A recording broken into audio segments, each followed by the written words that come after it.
Are you ready for the vacuum special?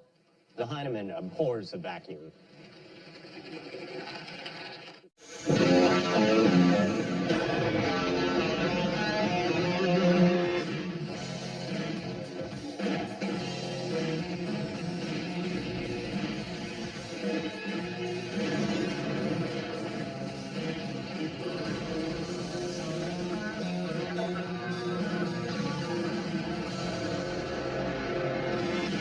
Jamie, I know how much you love riddles, and so it's riddle time. Here goes. What sucks but does not suck? Vacuums. That's right. How did you know that so fast? We just did that opener with model trains and a vacuum cleaner. Fair enough. Okay, since it's our last season, this is a story that has been on our books since literally we started collecting myths. We've just never tackled it because it always seemed like it was too big for us to tackle. Go on. All right, there's a guy. He's tasked with cleaning out one of those tanker cars on a train that holds liquid, and he's using a steam cleaner. So he's steam cleaning the whole thing, and of course, as he's doing that, he's warming it up. And it starts to rain. So he caps off the tanker car and walks away. The cooling rain causes the steam to contract, and as the myth goes, the train car crushes itself. From a vacuum. Exactly. That is big. Those train cars they're huge. I know.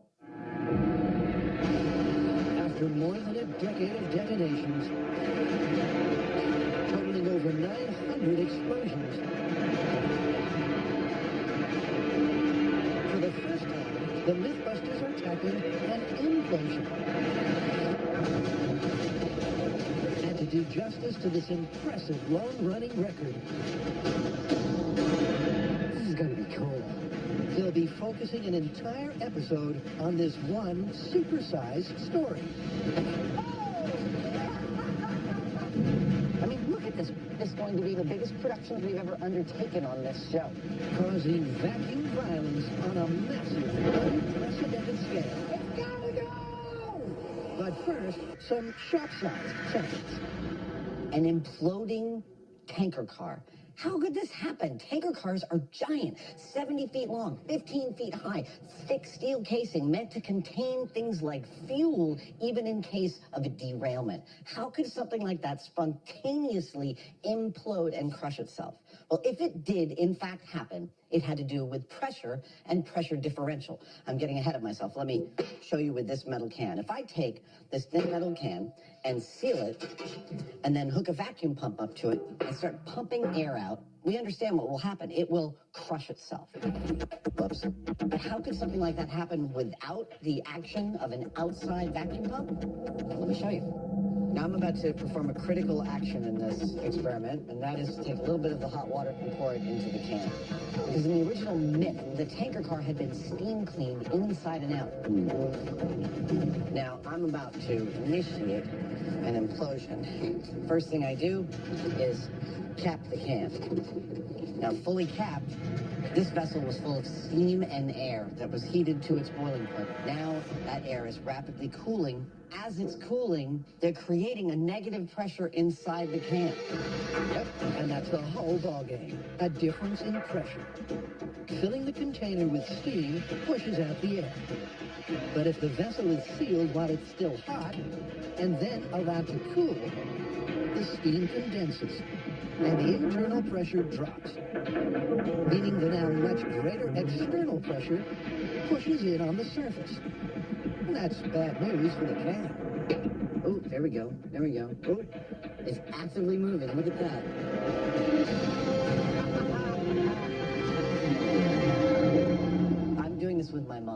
In case you were wondering, this is all telekinesis.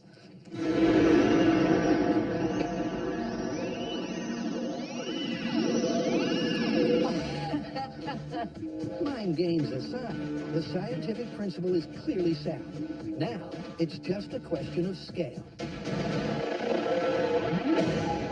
going to ramp things up quite a bit to this 55-gallon drum, which not only has steel walls that are many times thicker, but also structurally it's much stronger because it's round and it's got these ribs. So it'll present much more of a challenge. All right, now we just wait for it to boil. For this first test, we're just going to heat the water up until it's boiling vigorously, and then we'll seal it up, turn off the heat, let it cool, stand back and see what happens.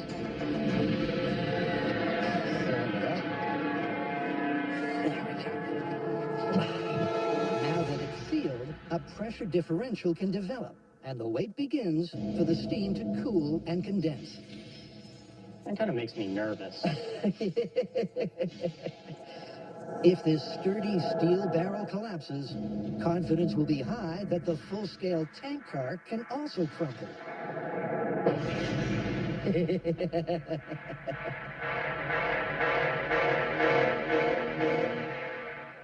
How long did it take the little cans to crush?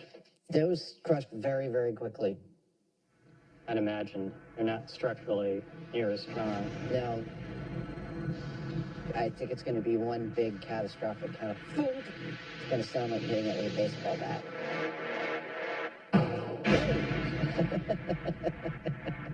What's really cool about this is we heard a couple of bings and bunks at the beginning.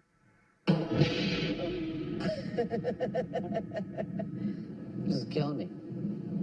But right now, this thing hasn't made any noise in 15 minutes. But what I know is happening inside there is that it's cooling, and that steam is reverting back to water, and it's creating low pressure in there, which is pulling the sides in. They're resisting that because of their structural integrity, but at a certain point, I expect the outside casing to fail, and it should be pretty spectacular. Next time we hold the camera up with magnet.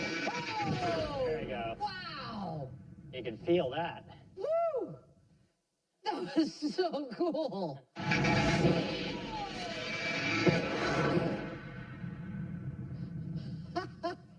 I can feel that in my chest. Yeah, which well, I'm is not weird. sure if that's just my heart leaping out of my throat because of the... That was amazing. It was a nerve-shredding display of power and an ominous sign of the full-scale potential. But Adam isn't ready to move on. Before they can tackle the supersized tank car, he wants to know exactly how much negative pressure they're dealing with. This time we're going to do the same test again, but we're going to have a vacuum pressure gauge attached so that we can actually monitor what that pressure is.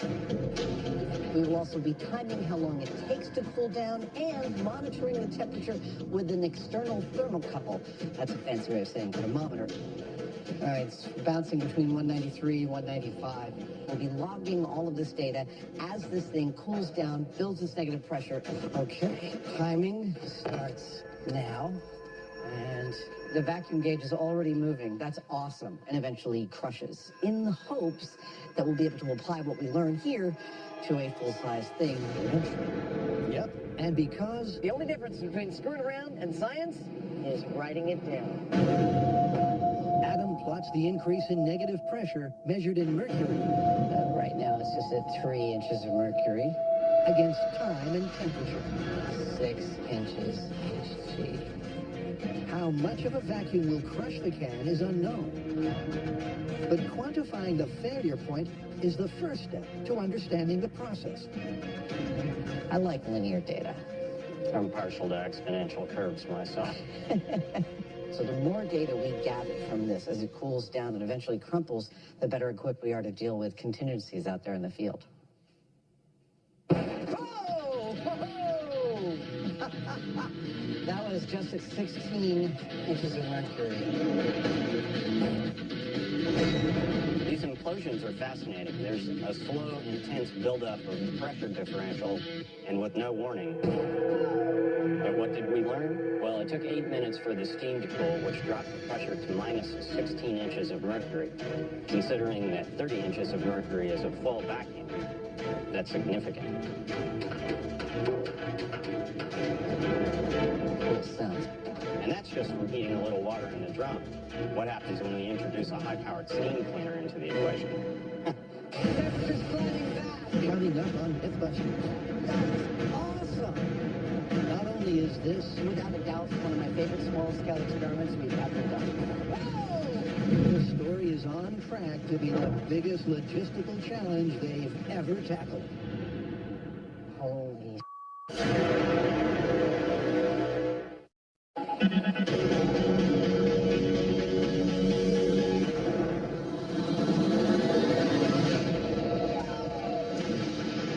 Pressure vessels and pressure differential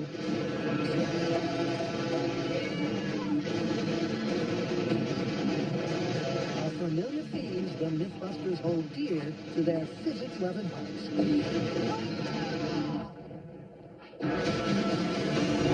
But in this final season spectacular, they're investigating a monumental implosion. This is gonna be cool. Can condensing steam really cause a supersized freight train tank car to crash? This is great. We are gathering data, we're learning stuff, we're moving forward. Oh! Ho-ho! 16 inches of mercury. But the most important part about this right now is that the original tanker truck had apparently been steam cleaned prior to the implosion incident. Therefore, we're going to move on to another 55-gallon drum, but this time we're dispensing with the burner and the boiling water, and we're going to steam clean it in advance. Okay, here we go. Go for it. We're going to try and get its temperature up 150. And a lot of steam in there before we cap it and see if we can initiate another crushing incident. 170. Temperature's climbing fast. Will the high-pressure steam cleaner make a difference? All right. Seal it at 203. It seems so. This crucial component of the mythical mishap has raised the starting temperature by 10 degrees. Consequently, it's taking longer for the steam to cool and condense, So much tension. and the negative pressure to build. 16 minutes. Oh! Oh. That gets you every time. Whew, that is a heck of a rush. That was 17 and a half. There was a greater pressure differential. Oh, yeah. It took twice as long to implode.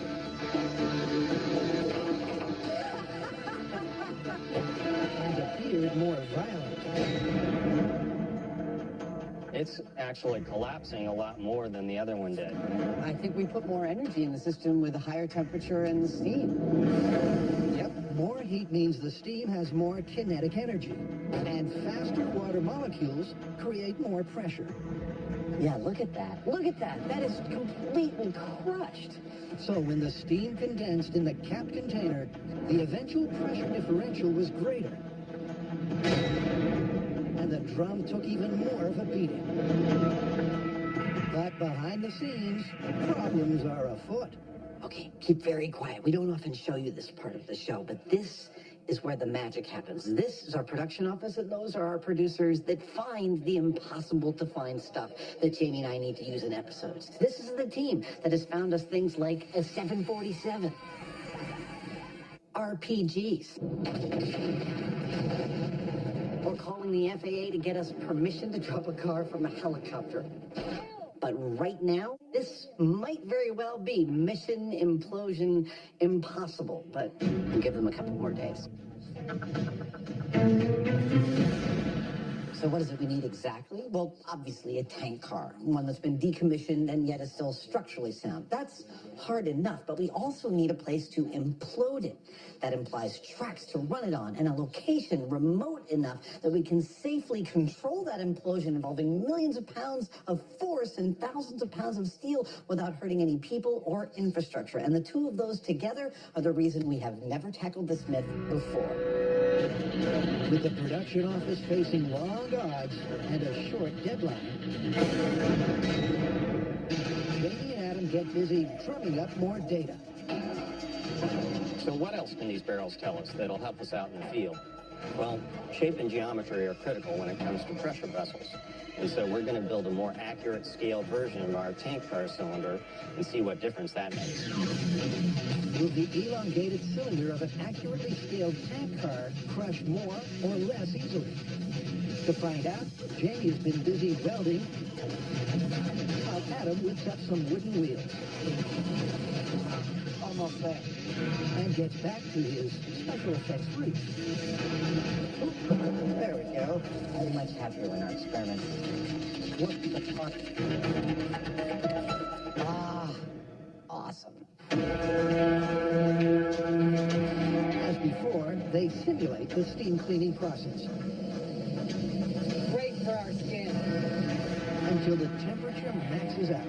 200. Then they seal it up All right, capping it up. and resume their nerve-wracking race. Timer's going. Oh, hey! Oh, you can hear it boiling. Oh, You can totally hear it boiling. That's awesome.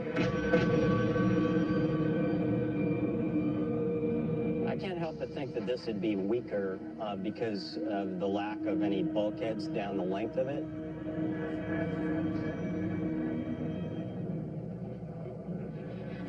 Okay. 7 minutes in, we're 11 inches of mercury. Awesome! Oh, that was fantastic! Woo!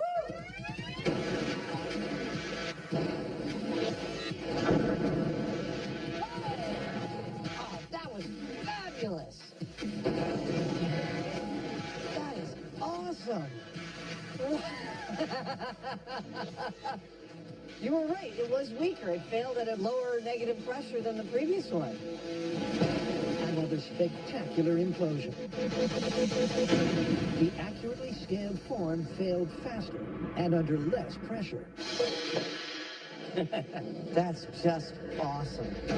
Data that suggests this supersized myth is right on track. Later on MythBusters.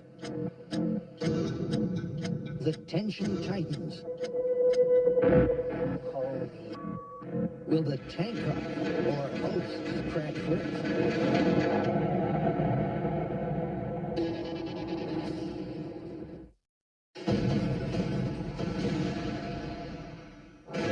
For over a decade, the MythBusters have traveled to incredible and expansive locations to carry out their investigations.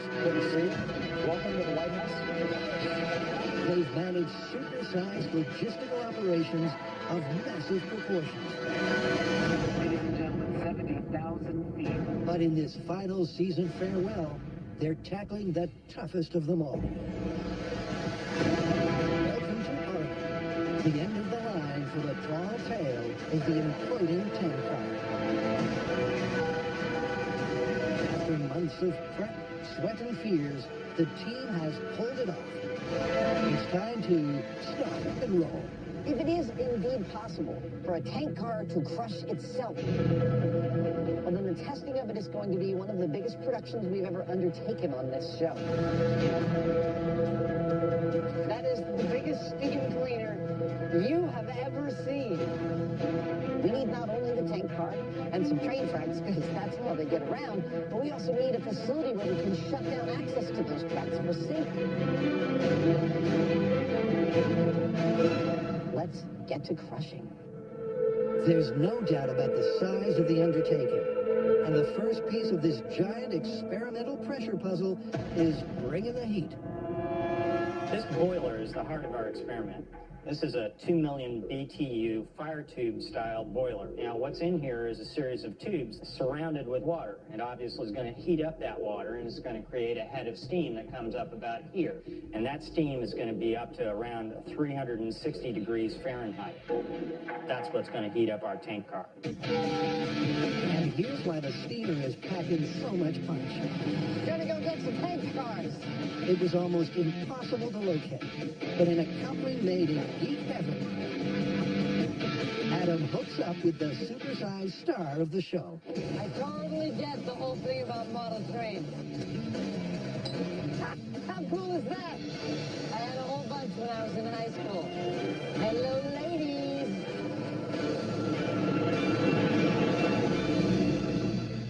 This is our experimental baby, our tank car. Isn't it beautiful? 67 feet long, 10 feet diameter. It holds almost 30,000 gallons of liquid. Unless you think that the shell is thin, it's actually almost half an inch thick. It's the biggest single prop ever used on MythBusters. Weighing in at 67,000 pounds, made from cold rolled steel, it seems impossible that it could crush like a tin can. To check its interior integrity, Adam pulls the short straw. This is not for people who don't like confined spaces. You might think that crawling into one of these tank cars is a simple matter, but they transport all manner of different fluids and liquids, which means there can be all manner of different gases in that tank car that could asphyxiate you. Oh, man. You have no idea how hot it is in there. There's an entire set of safety procedures we had to review before climbing down in there. I'm wearing a safety harness lest I become unconscious so I can be pulled back out. The walls are 101 degrees. A quick recce, and Adam's nervous, but satisfied. It's just a shell. There's no internal gusseting at all. And I'm talking quietly because this thing is a freaking echo chamber. If someone dropped a wrench up there, I feel like my eardrums would bleed. It's loud, but sound. True sound. Oh, man. To ensure they can form a pressure vessel, the team bypasses the safety features by sealing the release valves. What's next? Remember, this myth is about heating the tank car up and then it happens to rain and cools it down. So this thing right here is called a monitor and it's a spray nozzle.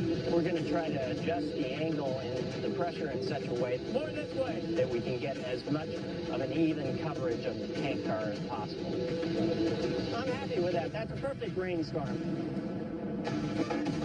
This is a giant production, and one of the key things we want to monitor is the temperature of our tank. Behind each one of these windows, we're going to have a thermometer. That thermometer will go to a wire, which will go out there to the tank car, where it will be attached to a thermocouple. Let's look it up.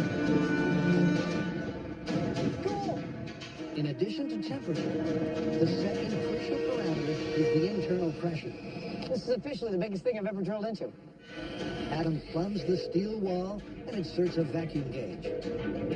We just turned this tank car into an experimental vessel. And it's primed for the first step of the test.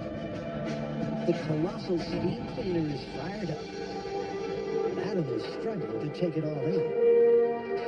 I'm having one of those moments right now, rabid excitement about what is about to take place. At the same time, it's combined with a complete disbelief about what we've got set up here. I mean, look at this. We've locked down 2.5 miles of train track, a mile of road. We've got about 35 guys and 1, 2, 3, 4, 5, a dozen trucks to support the implosion of that giant 70-foot-long tanker car. This is going to be cool.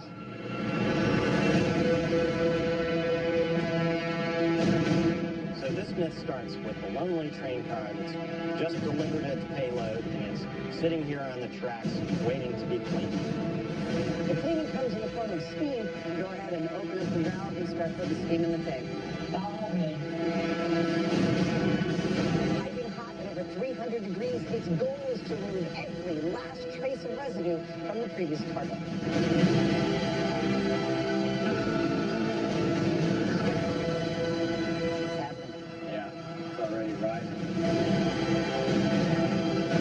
Unfortunately, once the service guys had had done their job. They closed every hatch and valve on the tank pump. Something they should never have done. It's going to take a while. Yeah, a lot of mass to heat up. Yeah. Even more unfortunately, it then begins to rain, and the completely sealed tank car full of highly expanded steam begins cooling rapidly, precipitously dropping the interior pressure. And then what happens next is the whole tank car collapses in on itself.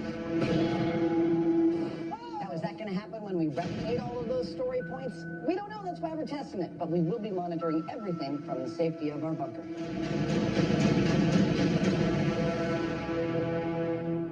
Well, we've been heating our tank car now for about 3 hours, and its temperature has been steadily rising, and it's very close to our small-scale temperature of over 200 degrees. That's great.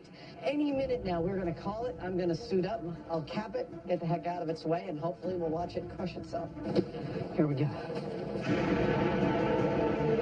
This is it. I got to climb on top of that thing.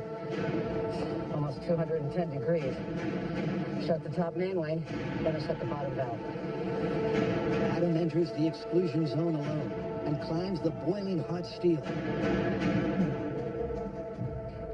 He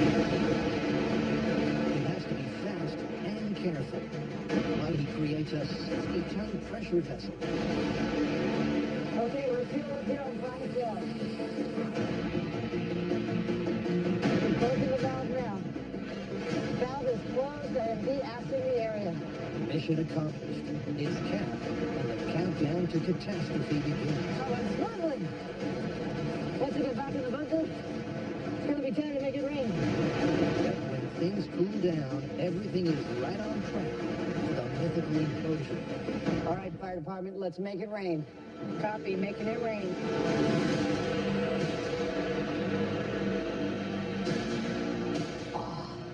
Perfect. Coming up, Did you hear that?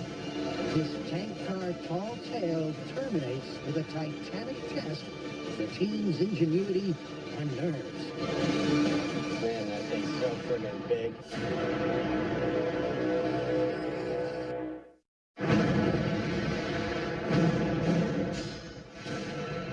It's been a monumental effort, All right, fire department, let's make it rain. but the team finally has all the many parts of this mythical freight train mishap in place. Cue the physics. 5 inches of mercury. 6. Nice. Climbing steadily, that's what we wanted to see. The rain cools the steel. The steam inside begins to condense, and the negative pressure rises. That is climbing a lot faster than our small scale. The small-scale car crushed at 11 inches. The single oil drum at 17. But a full-scale tank car implosion has never been recorded. The MythBusters are once again in unknown scientific territory. 12 and a half. Oh, I'm psyched. The pressure differential 13. means there is already more than 1.5 million pounds of pressure pushing on the exterior surface. Man, that makes me nervous. That thing's so friggin' big. I know. And it keeps on rising. 17 and a half. We've now exceeded our small scale pressures. It's ramping up, just like the suspense. 19 and a half. And the tension. 21. Wow. Man, It's nerve-wracking. it is, and I know that the moment I blink, it's going to happen. 23. Dang!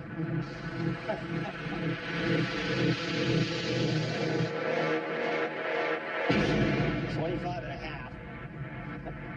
Holy. 15 minutes after sealing in the steam, the negative internal pressure is almost as low as it can possibly go. 26 and a quarter degrees is almost a full vacuum. That occurs at just under 30 inches of mercury. And still there's no sign of an implosion. They make these things tough, don't they? As the minutes tick by, This is killing me. We're at 18 and a half minutes. the negative pressure plateaus. 26 and 5/8. And for the first time, the guys think the tank car might not collapse. Remember, folks, science can be boring. Look, everything is working here exactly as we planned. Our methodology is dead on the money. We got a superheated tanker that was steam cleaned that we've now been raining on, and the pressure has built far beyond what I would have considered to be a fatal catastrophic pressure to this tanker car, and yet it's holding on at 27 inches of mercury. This is astonishing. This is a very durable item. It hasn't budged. Okay, folks, we're gonna wait for it to be an even hour. And if we haven't seen any movement on the needle by then, we'll call it. The pressure leveled off at 27 and hasn't budged, and neither has the tank car. So when they hit the hour, Here we go. they reluctantly concede defeat. Pull the plug and let the air back in. Hey, nice work on the rig. Everything we did worked beautifully, but you wouldn't break. It's not our fault. Technically, what we did to this car to try and make it collapse with a vacuum was flawless. Oh, it's like the train car is peeing on me out of spite. Got the tank really hot. We sealed it up really well. We pulled darn near a perfect vacuum on it, and yet nothing we did to it made it collapse. So it turns out these cars are actually built pretty darn good, but you know what? We're not done yet. We've gotten back on the phone and we've ordered another tank car, as if the first one wasn't difficult enough. Now, why are we going to such extreme lengths here? It's because despite evidence to the contrary, we don't think this myth is busted yet. Look, the car that mythically imploded might have been damaged in some way that we couldn't see. It might have been corroded on the inside, some way in which it was made more susceptible to crumpling. So we found another one, and although it'll take us all night, for you, it'll be a matter of seconds. Yeah, let's crush some stuff. With their more corroded car in place, they're removing the steam and rain from the equation and taking a shortcut to pulling the pressure. This time around, though, we're going to use this big-ass industrial vacuum. It'll pull exactly the same vacuum that we got with the steam, Is there anything that tape can't do? but it's going to do it in a fraction of the time.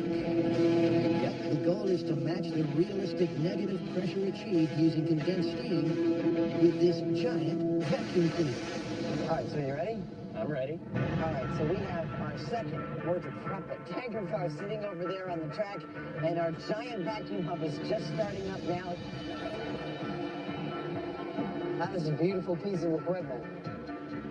It's going to pull a vacuum. It's going to pull the same exact vacuum we pulled with the boilers and the pressure and the cooling, etc.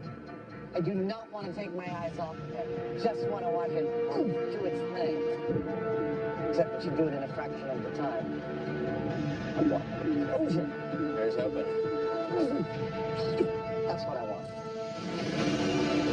The giant vacuum pump is fast. It's rapidly removing air, and after just a few minutes, it's already approaching the maximum negative pressure it can hold. We got a negative 25. Negative 25. Will the more corroded drum succumb?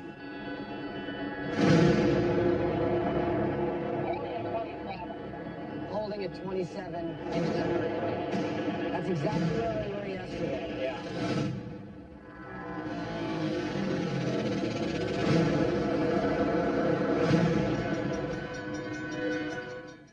To celebrate their final season, this is the MythBusters number crunching countdown.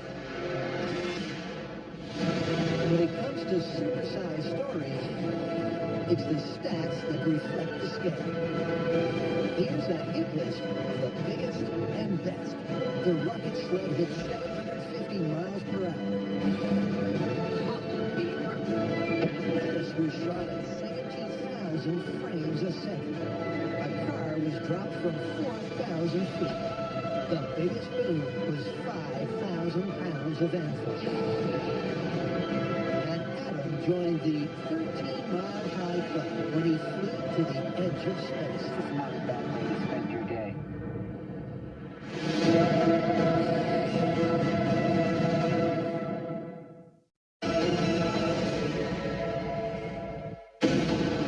It's been a long and winding train track. But you wouldn't break! And the team is about to find out once and for all if a steam-related accident can cause a giant steel tank car to crush. They've reached the same negative pressure they managed with steam. Holding at 27 inches of mercury. And several million pounds of force are pushing against a half-inch thick steel. Squeezing, squashing, pressing. But the minutes tick by, and it remains resolutely intact. 27. Still holding at 27. Unlike their small scale, it may not be imploding, but it is an astonishing result. You know, as frustrating as this is to not see the train car collapse, this is looking like it's a very valid myth because everybody that we talked to swore up and down that, oh, no problem, this thing's going to collapse. That's it. That's an hour. Let's cut it. Turn it off. So it just goes to show you got to test things. That's the sound of disappointment, ladies and gentlemen. These tank cars are actually pretty tough little bastards. But as always, we have one more trick up our sleeve. Yep, this has been such an ordeal. There is no way we are just going to leave it here. We are now going to arrange for our tanker car to encounter a bit of a, shall we say, accident. All we need is a crane to drop something big and heavy on our tanker car. And luckily, it turns out that the sheriff who's been helping us out has access to a crane. That is how we roll. So we're going to use that to lift this about 30 feet above that. And then we're going to drop it. Hopefully, it'll leave a nice big dent in our tank car. And then when we pull a vacuum on it, that dent will cause the whole thing to buckle up. Kind of like pulling a single card out of a house of cards. At least that's what we hope. Yep, it's an extremely unlikely series of events, but it is possible. That looks good to me, Jamie. After their simulated collision, they'll pull a final vacuum to recreate the steam clean and see if that causes a problem. This is intense. Dropping 3,200 pounds on a tank car. Something we didn't expect to be doing in this episode. 3, 2, 1.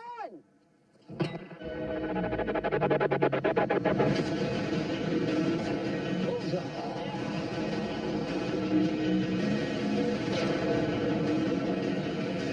That's ideal. With their completely accidental damage done, it's deja vu all over again. All right, Dean, go ahead and start the vacuum. The vacuum pump fires up, starts sucking, and the pressure plunges. Will the kink in the steel compromise the structural integrity? 10 minutes, 21 inches of mercury.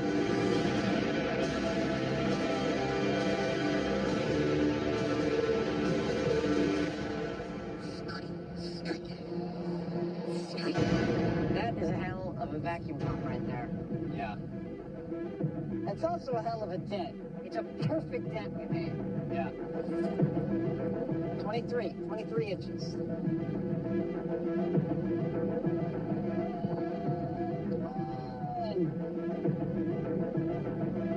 Come on, you melon farmer.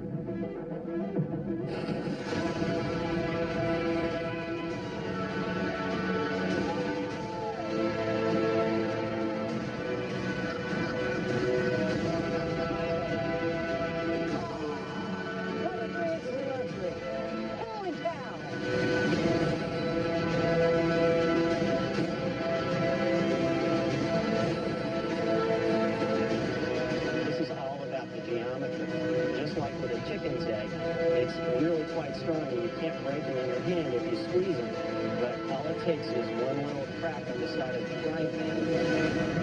And you've got a dent, just like what we put in this tank car, and the whole thing unravels.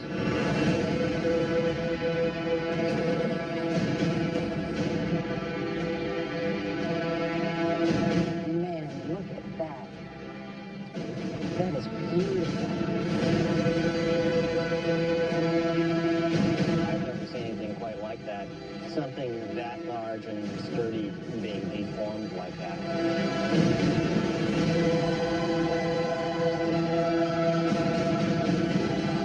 It's kind of hard to take it in. It really is.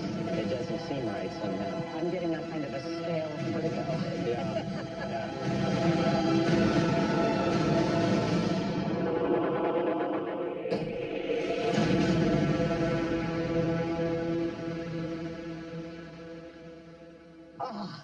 We had pulled a nearly full vacuum on two 67-foot-long tank cars and achieved, fuck this, nothing. In desperation, we dropped a 3,200-pound concrete block on it and left a huge dent. Not a recommended technique for proper care and feeding of a tank car, and yet it seemed to do the trick because at 23 inches of mercury, that tank car folded like Jamie's proverbial house of cards, like this. Boom! Here, wait, play my sound effect over the actual thing. Watch this. Boom! Boom! Just like that. It was beautiful. It looks like a big plastic bag that got deflated or something, but it's friggin' thick steel. And for it to do that, that's physics. They finally got the implosion they were looking for. But they had to stack the deck so far in favor of a failure, this one's going to be difficult to call. Well, this one was a bear. How do you want to call it? Well, I think the myth as stated, we have to conclude based on the evidence that it's busted. Your average tank car, even under an impressive amount of vacuum pressure, isn't going to implode. Agreed, but if it's dented or corroded or otherwise compromised, it could happen. Spectacularly so. Okay, let's get the hell out of here. We need one of those pumper cars. Yes, I totally want one.